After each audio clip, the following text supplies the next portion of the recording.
Welcome po muli sa ating Grow in Grace series. Ang ating pong pag-aaralan ay A Book Like No Other. Ang ating pong talata ay 2 Timothy 3:16 and 17. Ito po ay binasa na natin nung una at babasahin natin sa English. All Scripture is God-breathed and is useful for teaching, rebuking, correcting, and training in righteousness, so that the servant of God may be thoroughly equipped for every good work. Now, kaibigan at mga kapatid, there are many books in the world, di ba? Napakaraming aklat, sa totoo lang. Ang inyong likod ay nagsusulat din po. Pero ang mga aklat na ito, some inform, some entertained, and some inspire. But there is one book that transforms. Meron lamang pong isang aklat na nagbabago ng buhay. It is not the newest book. Hindi ito bago actually.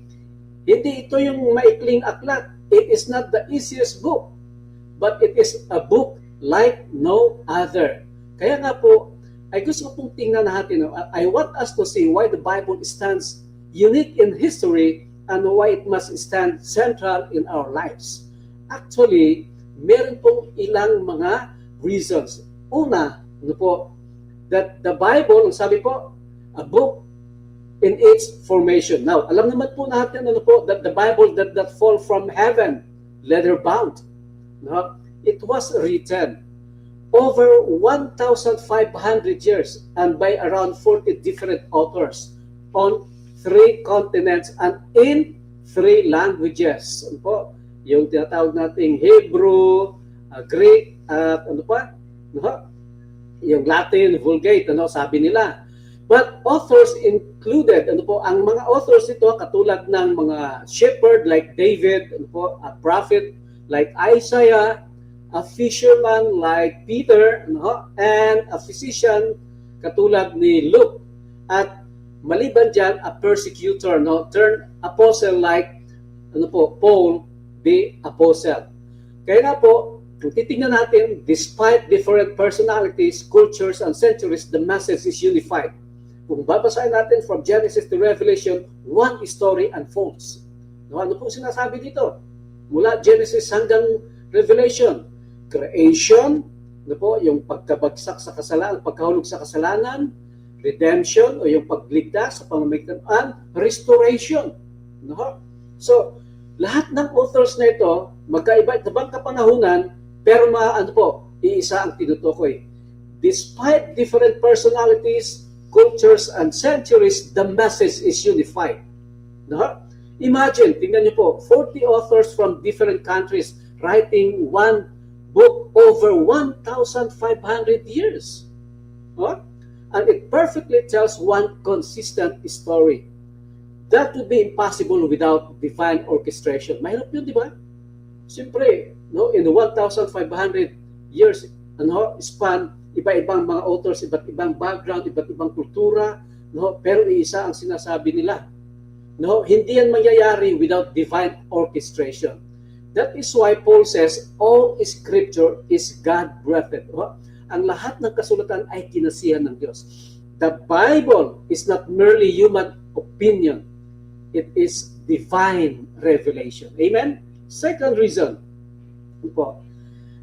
a unique book in its preservation. Many books have disappeared in history. Actually, napakarami na. Ako nung nag-college ay maraming mga books na nabasa sa library, pero ngayon binabalikan ko, hindi ko na makikita. They disappeared. Now, many books have disappeared into history. Empires have risen and fallen. Maraming mga karean ang tumayo, ngunit lumipas at bumagsak. Kings have come and gone. But the Bible remains. Amen?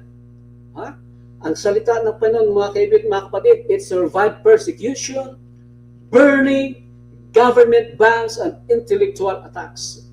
Noong una, pinersecute ang mga taong may Bible. Sinunog ang mga Bible. Ang government binaban ang Biblia. At yung mga matatalino ay inaatake ang Biblia. At ginukriticize nila. Let's say for example, kilala po ninyo si Voltaire. Si Voltaire po ay isang French skeptic.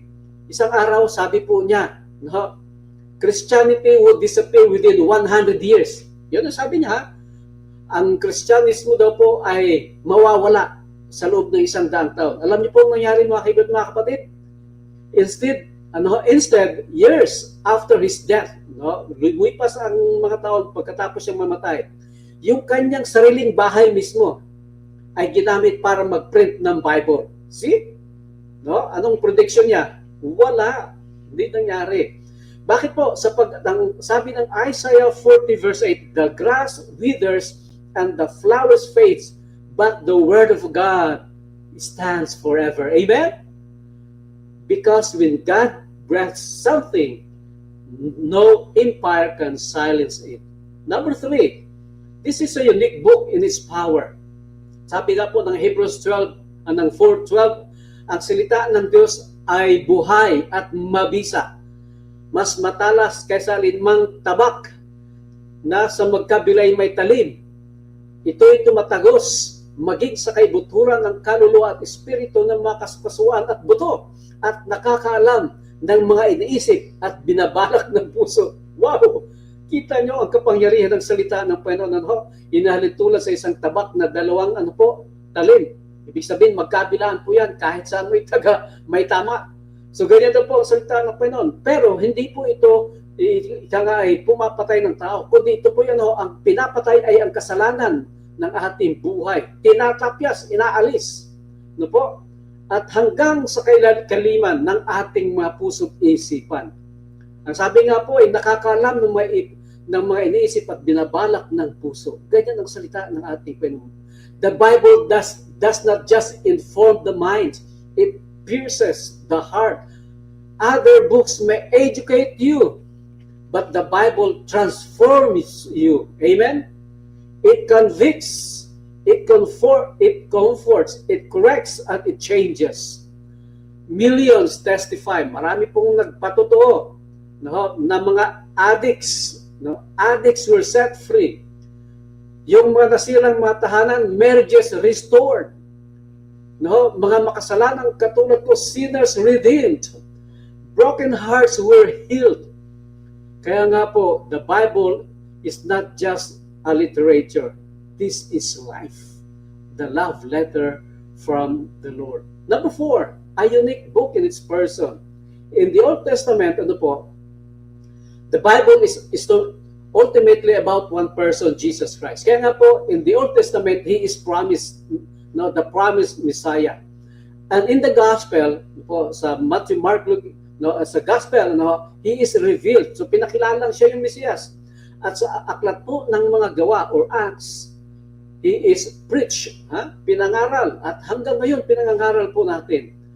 Sa mga sulat, in the epistles, He is explained. Pinaliwanag siya, na siya ang pangakong Mesiyas na buhay ngayon, namatay, at ika nga po nabuhay na mag-uli pagkatapos ay babalik.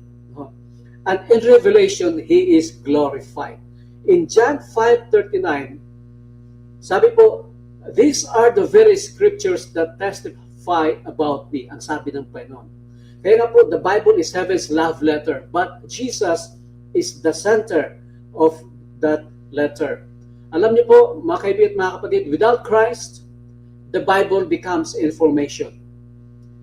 But with Christ, the Bible, it becomes through Christ salvation.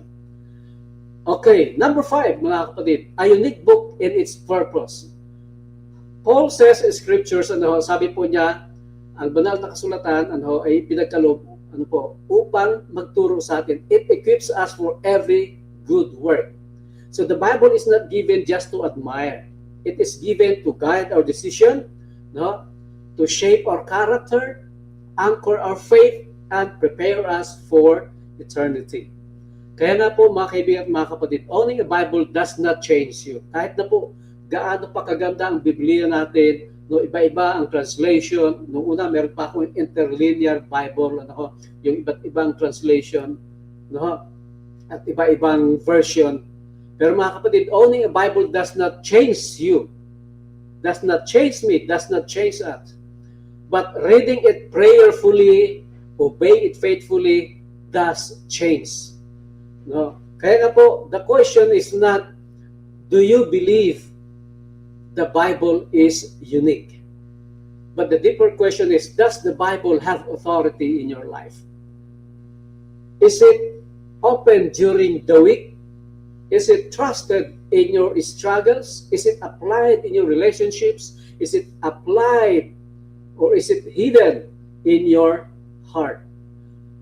Alam niyo po mga kaibigan, mga kapatid, because this book is not just an ancient ink on ancient pages. It is God speaking today.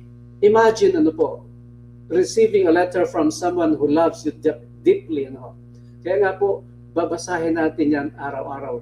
You would read it carefully. You would treasure it. You would keep it close to your heart. Because the Bible is the letter written by a faithful God, preserved through centuries and delivered into your hands. A book like no other. Kaya nga po, kung ating bubuksan ito, ating babasahin, paniwalaan natin, believe it and obey it, it will shape our lives and secure our eternity.